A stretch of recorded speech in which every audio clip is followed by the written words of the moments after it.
ചില സൗഹൃദങ്ങൾ യഥാർത്ഥ ജീവിതത്തിലാണ് ഉണ്ടാകുന്നത്. എന്നാൽ ചിലതോ അത് നമ്മുടെ ഓർമ്മയിൽ മാത്രമായിരിക്കും.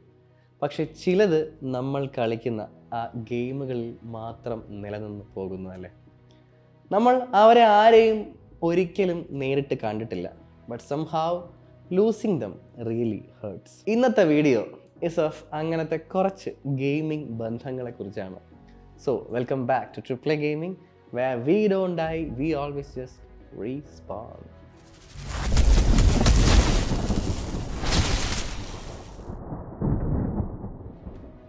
ചില സിനിമകൾ നമ്മൾ കാണുമ്പോൾ ഉണ്ടല്ലോ, അതിലെ ആ ഡുവോ നമ്മളെ ഭയങ്കരമായിട്ട് ഇമോഷണലി കണക്ട് ചെയ്യിക്കും.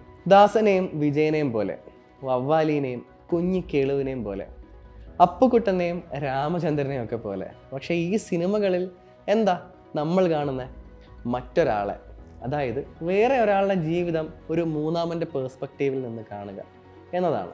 പക്ഷേ നമ്മുടെ ഈ ഗെയിമുകളിലുണ്ടല്ലോ, ഒരു ജീവിതം ഇസ് എക്സ്പീരിയൻസ്ഡ്.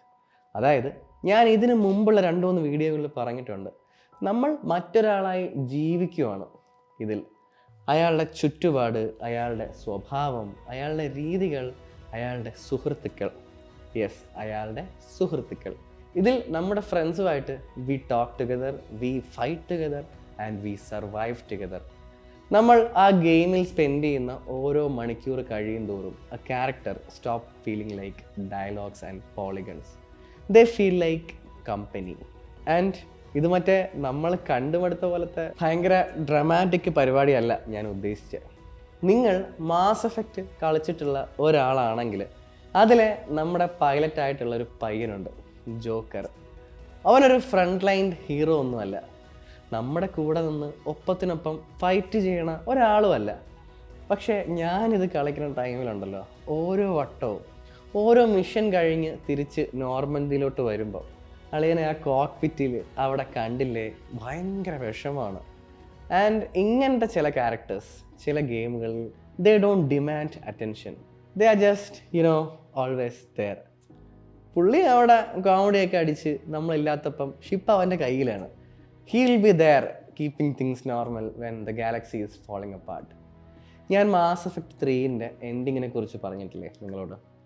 അതിലെ ഷെപ്പേർഡ് സ്വയം സാക്രിഫൈസ് ചെയ്തതിനൊക്കെ ശേഷം കുറച്ച് കട്ട് സീൻ കാണിക്കുന്നുണ്ട്.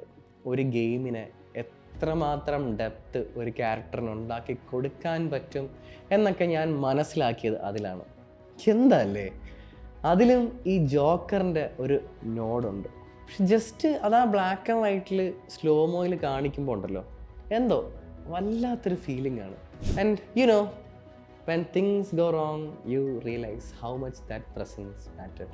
ആൻഡ് ഇങ്ങനെയും ഡുവോസ് ഉണ്ടെന്ന് പറയുമ്പം വേറൊരു കൈൻഡ് ഓഫ് ഡുവോസ് ഉണ്ട്.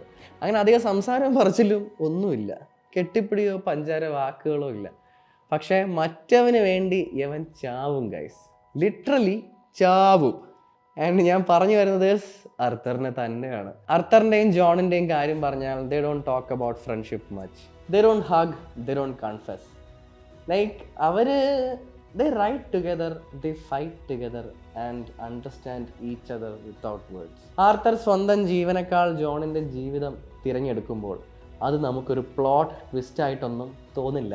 It just feels like inevitable, because that's what real friendship looks like. പിന്നെ വേറെ ഉണ്ട് ചില കൂട്ടുകെട്ടുകൾ, നമ്മളെ അങ്ങേയറ്റം ഭയങ്കരമായിട്ട് കൺട്രോളർ വരെ കയ്യിലിരുന്ന് വിറച്ചു പോയ പോലത്തെ കുറച്ച് വൺ ഫ്രണ്ട്ഷിപ്പുകളുണ്ട്.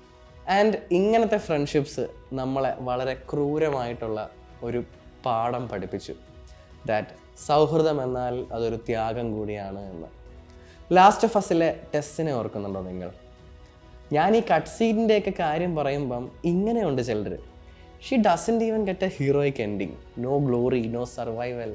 ടെസ് അവിടെ തന്നെ നിൽക്കുന്നത് ഇസ് ബിക്കോസ് ജോയലിനും എല്ലിക്കും മുന്നോട്ട് പോകാം എന്നുള്ളത് കൊണ്ടാണ്. ആ ഗെയിം ഒന്ന് പോസ് ആവുക പോലും ഇല്ല. അതങ്ങനെയാണ്, ആ ഗെയിം അങ്ങനെയാണ്.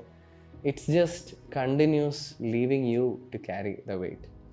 ആൻഡ് ഇങ്ങനെ പറയുമ്പോഴും നമ്മൾ ഗെയിമിങ് എന്താണെന്ന് ഒക്കെ അറിഞ്ഞു തുടങ്ങിയ ടൈമിൽ പോട്ട് ജീവിതം പോലും പഠിച്ചു തുടങ്ങാത്ത സമയത്ത് അത് പഠിപ്പിക്കാൻ വേണ്ടി ആരും എപ്പോൾ വേണേലും അവരുടെ സ്വാർത്ഥ താല്പര്യങ്ങൾക്ക് വേണ്ടി നമ്മളെ പിന്നിൽ നിന്ന് കുത്തുവന്ന് പഠിപ്പിച്ചൊരു ഗെയിമുണ്ട്. അതെ, വൈ സിറ്റി. വെള്ളയും ഇട്ട് വന്ന ഒരുത്തനുണ്ട്. We need to watch each other's back brother എന്ന് പറഞ്ഞ ഒരുത്തൻ. അതും നമ്മൾ പഠിക്കേണ്ട ഒന്ന് തന്നെയാണ് അല്ലേ. ആദ്യം മുതൽ എല്ലാത്തിനും കൂടെ നിന്നവനായിരുന്നവൻ. ഗാർഡിയൻ ഏഞ്ചൽസ് മിഷനിൽ റിക്കാർഡോ ഡയസിന് ഒരു പോറൽ പോലും ഏൽപ്പിക്കാതെ നമ്മുടെ തോളോട് തോൾ ചേർന്ന് നിന്ന് നമ്മുടെ കൂടെ ഫൈറ്റ് ചെയ്തവൻ. But you know, sometimes shit happens. And ഈ ഫ്രണ്ട്ഷിപ്പിൻ്റെ കാര്യം പറഞ്ഞുകൊണ്ട് ഞാൻ പറയുന്നതാണ്. ഞാൻ ഈ ചാനൽ തുടങ്ങിയിട്ട് ഏറെക്കുറെ 1 കൊല്ലം കഴിഞ്ഞു.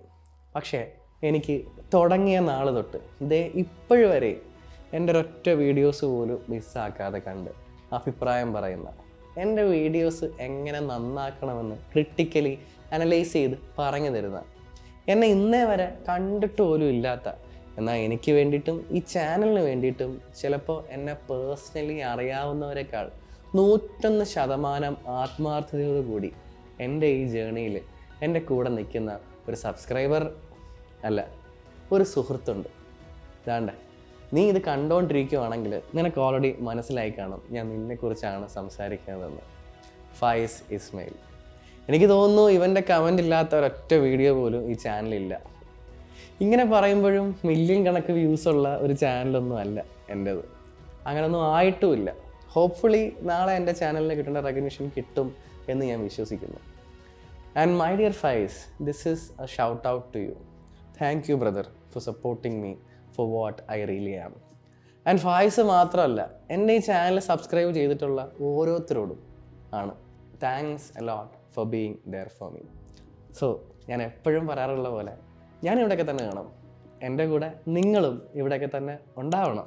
കാരണം നമ്മൾ അങ്ങനെ ഇങ്ങനെയൊന്നും ചാവില്ലല്ലോ. We are gamers. We just respond. Bye by.